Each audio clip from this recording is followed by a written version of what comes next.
Okay, so itutuloy natin ang storytelling natin. So again, yung example natin is about cash. So the question is there a possibility to reduce the risk for cash? Yes. It is through internal controls. So yung way is through internal controls. However, question. Okay? So yun. We can reduce the risk of cash through internal controls. Please answer sa chat box. Is it possible that our internal controls will fail? Pwede bang magkamali ang internal control?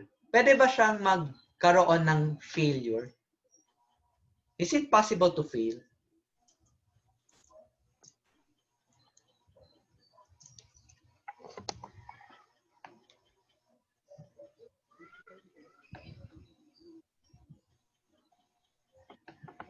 Okay, so the answer is yes. So, di ba kanina, sa example ko, di ba gumawa tayo ng vault? Tapos may CCTV camera. What if ganito? What if ang CCTV camera nasira?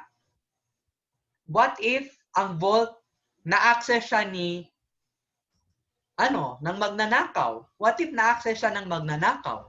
Kasi pala, yung may alam ng vault or yung may alam ng password, fraudulent pala siya. Or magnanakaw pala yung may alam ng password. So yun, 'di ba? There's a possibility that our internal controls will fail. There's a possibility that our internal controls will fail. And because of that, that's why we consider control risk. Okay? Kaya may control risk. Kasi possible na hindi mag-work ang internal controls natin. Okay? So that's the reason why there is control risk. Because our internal controls may fail. Okay? Our internal controls may fail. Okay. Question. Okay. Assuming that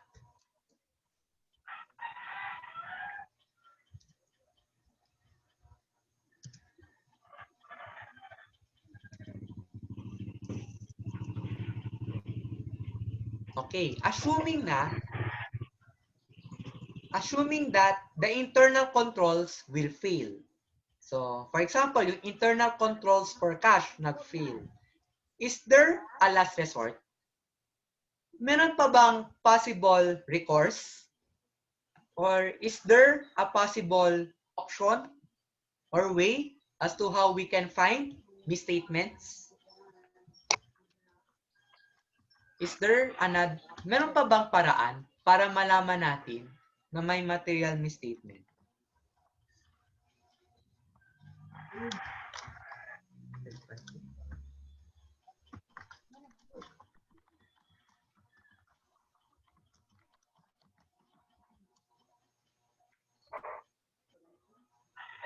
Okay? Meron pa bang possibility? Okay. How about the rest? What do you think? May last resort pa ba? Assuming that internal controls will fail.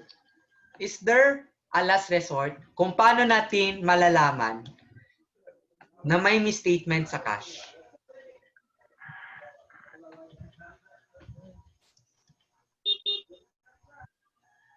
Okay? The answer here is yes. There is a last resort. What is that last resort? If the auditor can detect the misstatement. If the auditor can detect the misstatement. So, assuming na hindi siya na-detect ng internal controls, at least man lang sana, ma-detect siya ng auditor. At least man lang sana, mahalata ni auditor na, okay, may mali sa cash. Kasi in-audit ko siya. Okay? So, at least man lang sana, ma-detect sana ni auditor na may misstatement. Okay, question. Is there a probability?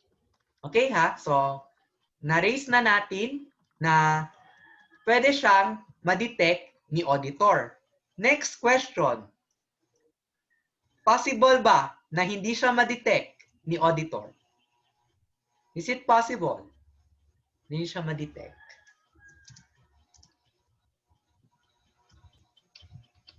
Okay? Is it possible na hindi siya ma-detect?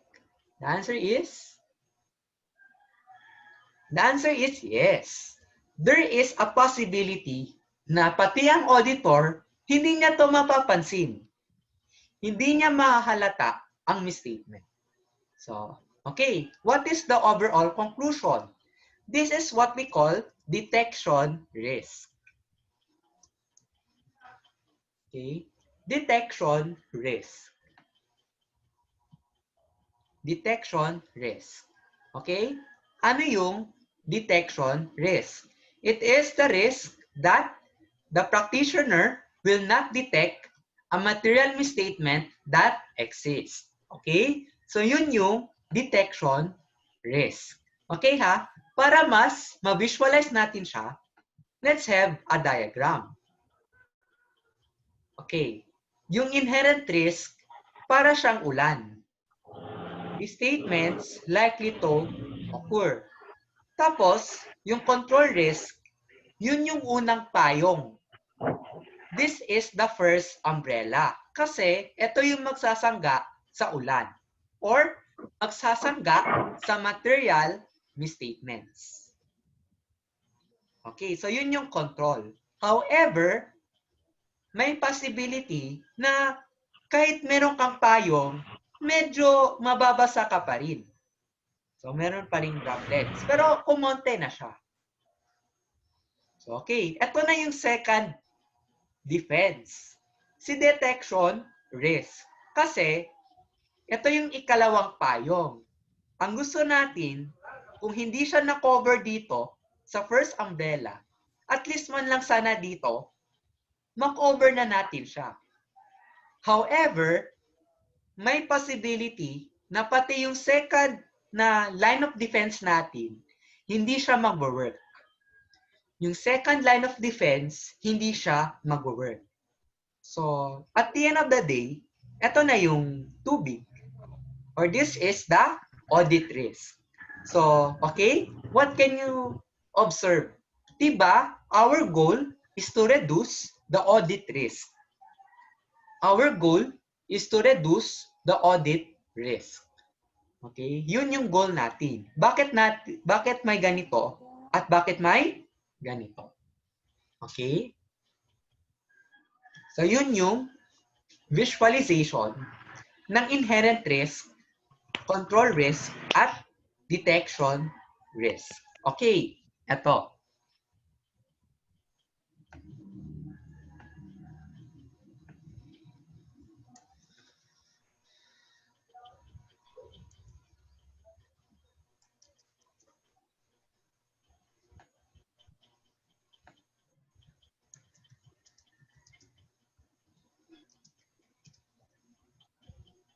Okay, the next question will be this.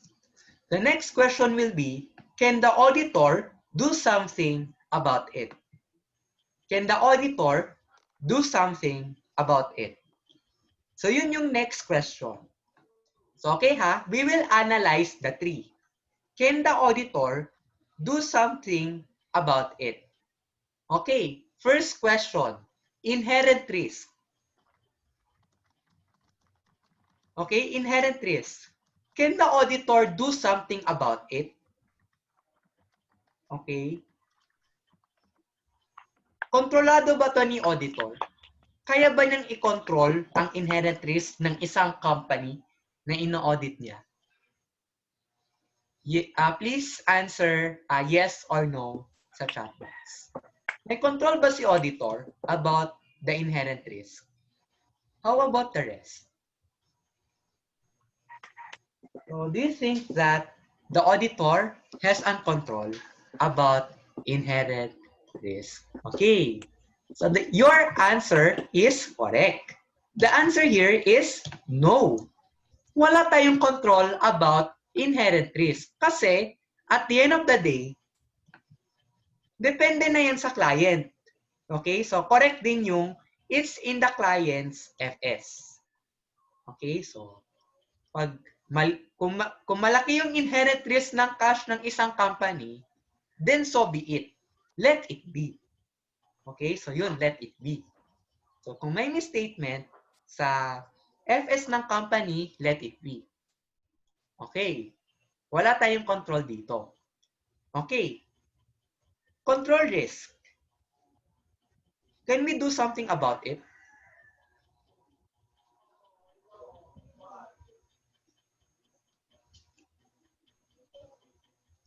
Okay, ha? So, ang inherent risk, wala tayong control. Ang control risk, may control kaya tayo.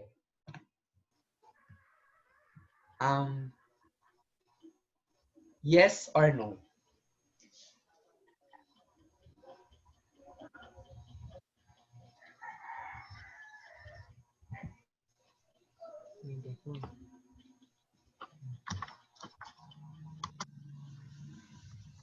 Okay? Yun. The answer is still no. Kasi, ganito, bakit? Bakit wala tayong control? It is the company, it is the client that is responsible for internal, responsible for internal control. Ibig sabihin nito, ang nagko-control ng ang yung responsible for internal control, it is the client. So kung hindi maganda yung internal control, let it be. So be it. Okay? Kung maganda yung internal control, maganda. Pero pag hindi, let it be. Wala tayong control. Wala tayong magagawa dyan. Okay? Okay, question. How about detection risk? Okay? May control kaya tayo dito? Or can we do something about detection risk?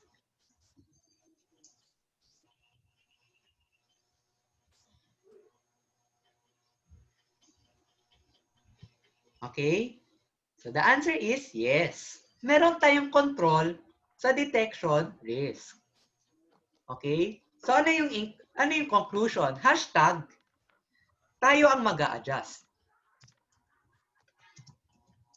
Tayo mag-a-adjust. Hindi ang company. Tayo as auditors. Tayong mag-a-adjust. So, okay ha? For detection risk, we can control. We can control the timing, the nature, the sufficiency, and the adequacy of audit procedures. Tayo ang mag-a-adjust to lessen the detection risk. So, ayun. Detection risk can be controlled. So, yun. Okay ha? So, in short, tayo mag-a-adjust. So, that's it for inherent risk, control risk, and detection risk. So, okay? So, I hope na naintindihan nyo yung tatlo. Yung difference ng inherent risk, control risk, and detection risk. Okay? So, ano kasi to siya? Ito yung mga important na kailangan nating malaman. Okay. So, right now, we're already done with the basic things or the important topics that need to be discussed. So, ngayon, medyo mag-rundown tayo sa mga standards. Okay? So, let's now go to ito.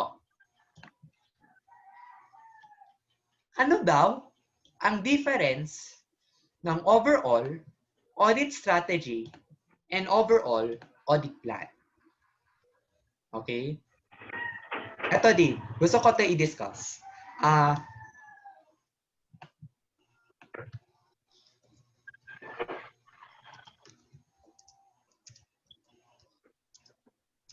Before we go there,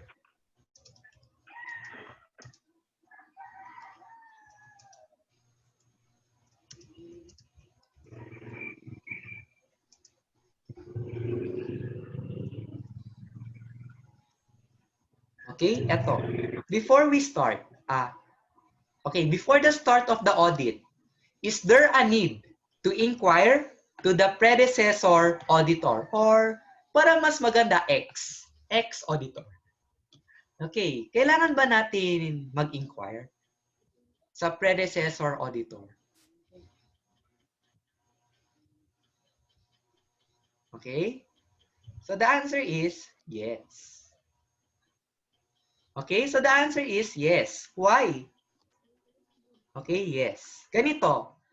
The answer is yes so that we can have a background about the client. Para magkaroon tayo ng konting background about the client. Okay.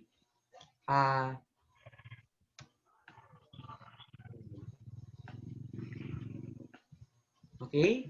So before the start of the audit, there's a need to inquire to the predecessor auditor so that we can have a background about the client. Ganito. Ano yung conclusion? So what kung alam na natin ang background? Ang conclusion is that we can have an idea whether to accept the audit engagement or not. Okay? Para maganda kasi itong topic kasi relatable to sa real life situation natin lahat. Okay?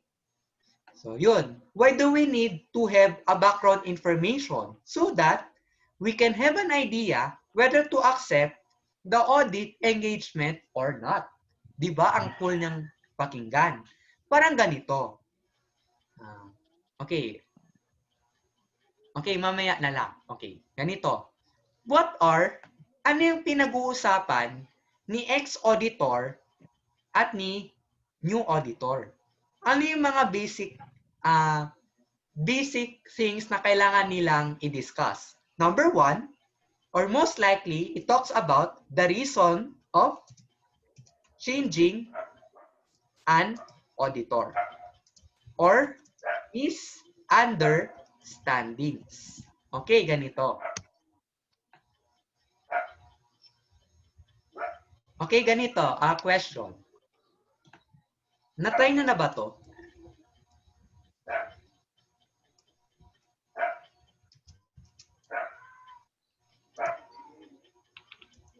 Okay. Please answer sa chat box. Na-try na ba to? Nakipag-usap na ba kayo sa ex na boyfriend or girlfriend nyo?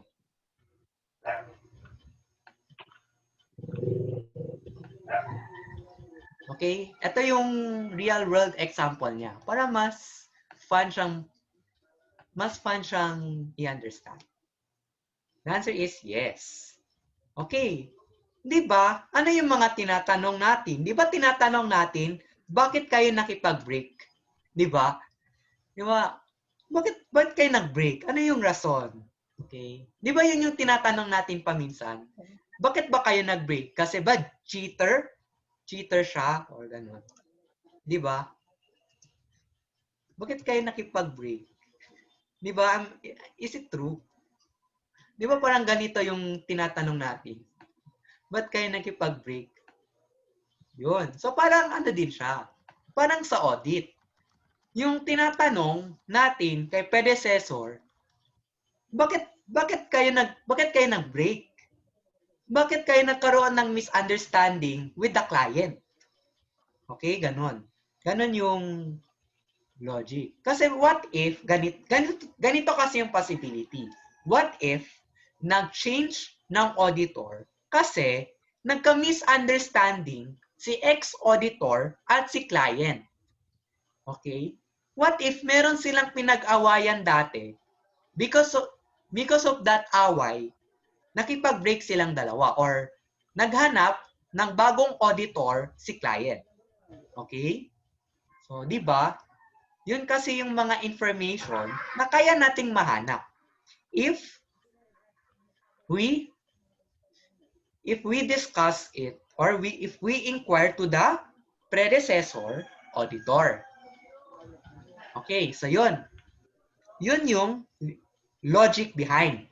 Okay, next question. Sinong may burden magtanong? Sino yung magko-communicate? Is it the burden of the ex-auditor or is it the burden of the new auditor? Sino yung gagawa ng first move sa inquiry? Sino yung kailangan magtanong? Is it the new or the ex? Okay? The answer is yes. It is the burden of the new auditor. It is his burden to inquire. So yun. The answer here is, it's the burden of the new auditor. So, okay? That's it for this topic. Okay, so right now, let us now discuss the next discussion. Audit plan and overall audit strategy. Ano yung difference ng dalawa? Okay, what is an audit plan? Audit plan, okay ha, isipin nyo, audit plan is more detailed than the overall audit strategy. Okay? Kasi sa audit plan, kasama ang nature, timing, and extent of audit procedures. Okay? Sa audit plan, sinasama natin ang nature, timing, and extent of audit procedures to be performed by engagement team members. Okay, so yun. Yun lang ang isipin nyo.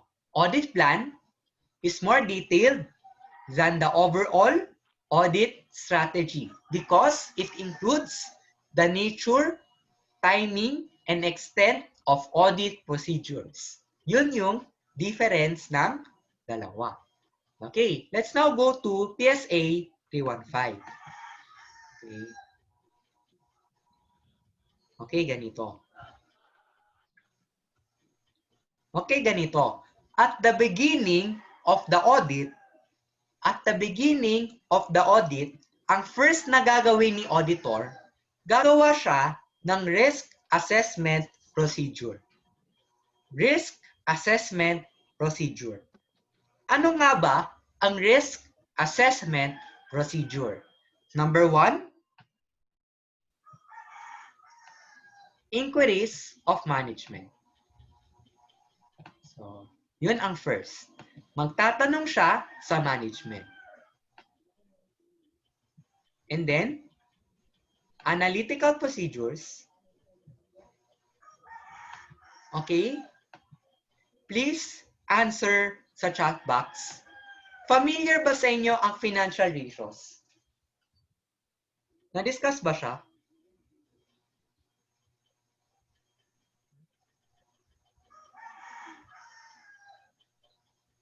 Na-discuss ba sa inyo yung financial ratios? Vertical, horizontal.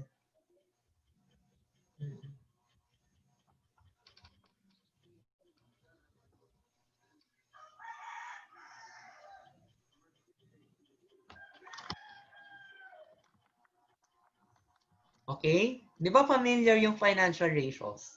Liquidity ratio, activity ratios, liquidity, etc. So yun, financial ratios are examples of analytical procedures. Okay? Example nito, financial ratios. Bakit? Kasi pag gumagamit tayo ng financial ratios, doon natin nalalaman kung meron bang signs or meron bang mali sa FS ng company. Okay? Financial ratios, doon natin malalaman kung may mali sa financial statements ng company. So, yun. Financial ratios. Kasi ito yung magsaset ng first impression sa financial statements. Finally, observation and inspection. So, example, ang ginagawa natin dito, what if i-visit mo yung factory? Okay? What if you visit the factory? Ano pa ba? Oo, i-visit mo yung factory. Or what if i-visit mo yung office? Or what if i-visit mo yung sales department? Yun, observation and inspection. So yun, titingnan mo yung company, aamuin mo yung aircon, basta, senses. You're using your senses. Your sense of hearing, sense of vision, etc. So yun yung observation and inspection. Okay ha? Ito yung apat na ginagawa. Inquiries, analytical procedures, observation, and inspection. Okay, ganun. Let's now go to the next.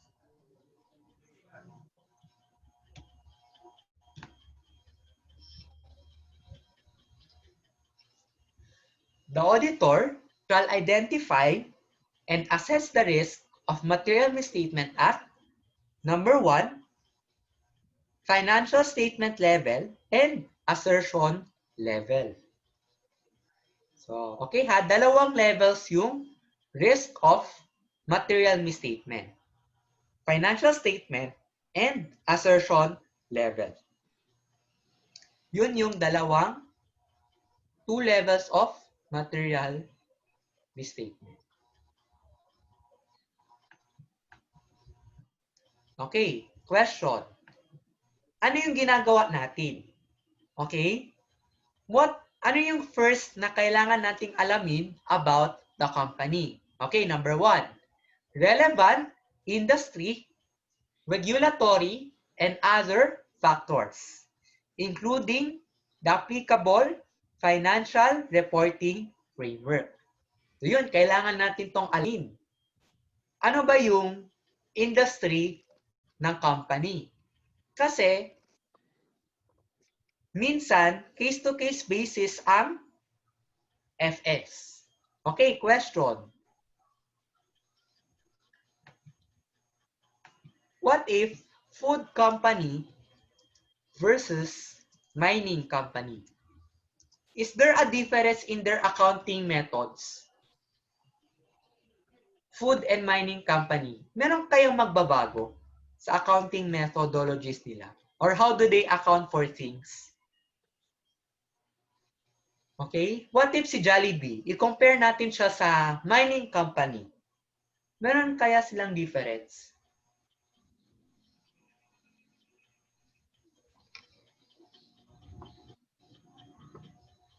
So, di ba, merong difference. Kasi, ang food, di ba, ang food, inventories, current assets, PPE, kasi mga branch. Ang mining company naman, hindi. Kasi ang mining, it talks about extraction of resources. You're talking about research and development. So, syempre, di ba, ina-assess mo yung mga lupa kung meron bang gold sa baba. Yun yung mining company. And di ba, pag mining, they are capital intensive. So pag mining, ang daming equipments niyan. Ang daming niyang equipment na mahal. Siguro millions. Kasi syempre, di ba kailangan mo magdig ng sobrang lalim. So syempre, kailangan mo ng malaking machine. So yun, industry and other factors. But number 2, nature of the entity. So number 1, operations, ownership, investments, company structure. So yun, kailangan nating i-assess yung nature ng entity. Paano ba yung structure ng basta operations, ownership, etc.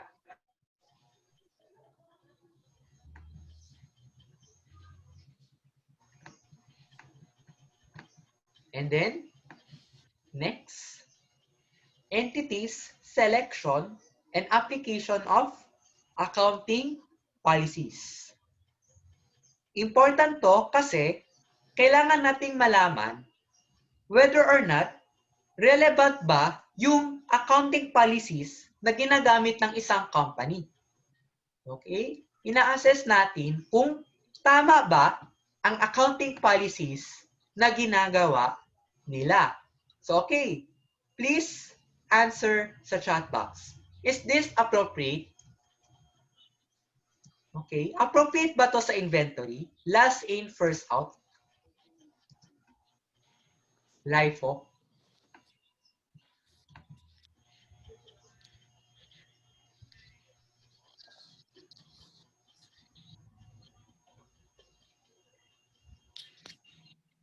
Okay? Is this an acceptable accounting standard? The answer is no, di ba? Parang hindi na siya relevant.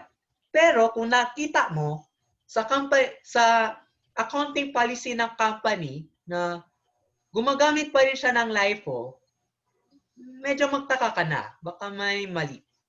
So yun, last in, first out. So okay ha, important to. Kasi we are assessing whether or not the accounting policies are reasonable enough. So yun. And okay, entities, business, objectives, and strategies. Related business risk, measurement and review of the entity's financial performance. Okay? Yun yung mga ina-assess natin. Okay.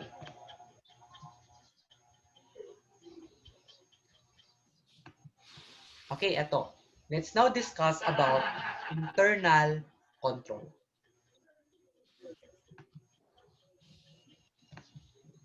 Okay, material weakness in internal control. The auditor shall evaluate whether, on the basis of audit work performed, the auditor has identified a material weakness in the design, implementation, maintenance of internal control. Okay? Ang gusto kong i-emphasize dito, at the beginning of the audit, we will assess the design of the audit or the design of the internal control. Okay ha? Important yung word na design. Design. So pag beginning ng audit, we will likely focus on the design of the internal control. Okay? So at the beginning, importante lang ang design. Okay? Please answer sa chat box. Okay ha? Material weakness. Whether or not, meron ba silang internal control o wala? Okay. Okay ha? So kailangan natin i-assess yung internal control. Okay? Question. Is it possible for an internal control to have good in design? Okay ha? Are we responsible on determining the effectivity of internal controls? Okay? Importante ba sa risk assessment yung effectivity? Okay? Please answer sa chat box. What do you think? Importante ba ang effectivity? Or is it important?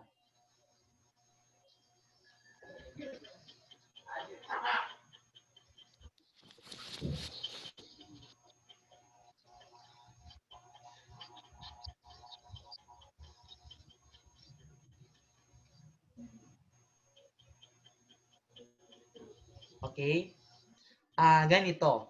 What I want to say, determining the effectivity is important. Okay ha? Important i-determine ang effectivity. But the question, ginagawa ba natin to during the risk assessment phase? The answer is no. Okay? As of the moment, tinitingnan muna natin yung design ng internal control. Mamaya na kung effective ba siya o hindi. Okay? Bakit? Kasi ganito. There's a possibility that, okay ha, good yung design ng internal control, maganda yung design niya, however, it is not effective. Okay? Maganda yung internal controls in design. However, nung tinest mo na siya, hindi siya effective.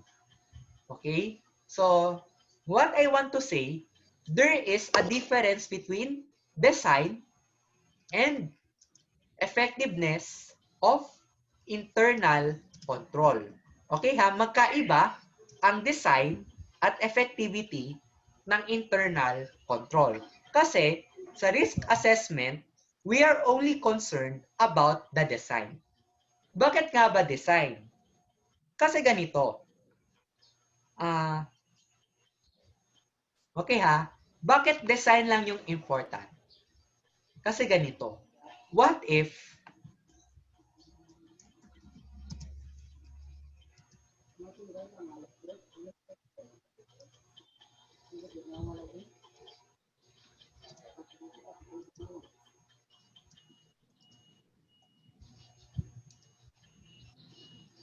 okay? Okay, kung hindi maganda ang design ng internal control, magtitiwala ka pa ba sa internal control na yun kung alam mong hindi siya effective by design?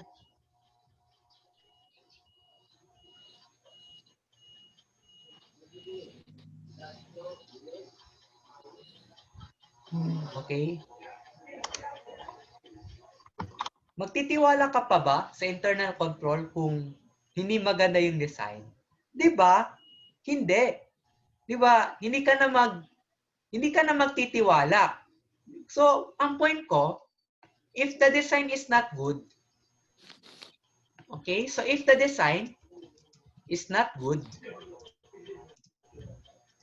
hindi mo na to kailangan i-test for effectiveness. Okay? Kung hindi naman maganda yung design, what's the point of testing its effectiveness? Okay? Yung design nyo pa lang niya mali. Ano ka, naghahanap ka ng himala na kahit na yung design niya pangit, nag-expect ka pa na maganda yung effective siya. So, yun. So, that's why, important yung design. Kasi, kung hindi maganda yung design ng internal control, matik na. Hindi mo na yung itatrust.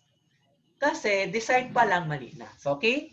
That's why, identifying the design of internal control is important. Okay? That's it muna. And then, after this, let us meet again. I will just discuss few things before we dismiss.